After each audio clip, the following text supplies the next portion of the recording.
Откочанскиот православен храм Свети Великомачени Ѓорги се подготвени за празнувањето на најголемиот христијански празник Бадник и Христовото рожденство Божик.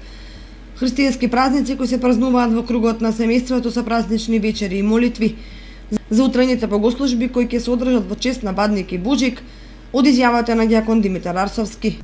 Утре со почеток во 7 часот ќе се отслужи празнична утрена богослужба, ќе се читаат часовите, а потоа следува и божествена литургија.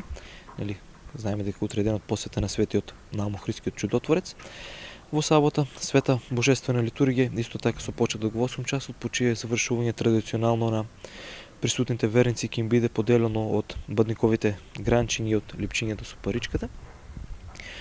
Во недела, прв ден Божик, еден од најголемите празници, раѓањето на нашиот Господ Исус Христос во тело.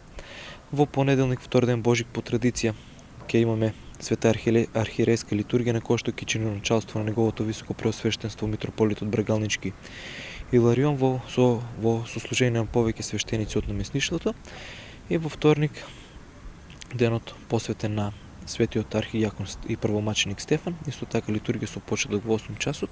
Арсовски соопшти до верниците кои се собираат по малите и традиционално палат коледарски огнови дека свештени лица нема да присуствуваат на огновите и нема да бидат благословени. Оваа година свештениците од овој храм нема да излезат на бадниковите огнови, бидејќи темелејќи се на претходните искуства.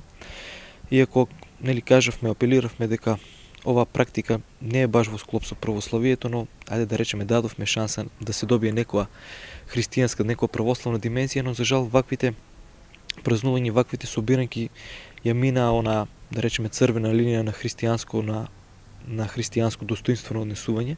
Знаеме дека овие денови се денови на пост, денови кога се подготвуваме за достоинствено пречекување на веста за Христовото рожденство, денови каде што барем минимално, ајде да речеме за оние номинални верници, да се воздржуваат барем од храна, но за жал и на тие денови не го почитуваа постот, ваквите собирањки преминуваа во пиењки, во славје, во музика, во сето она што не треба да се прави. Божик е еден од најголемите христијански празници кога се родил Господ Исус Христос и токму затоа се празнува во кругот на семејството.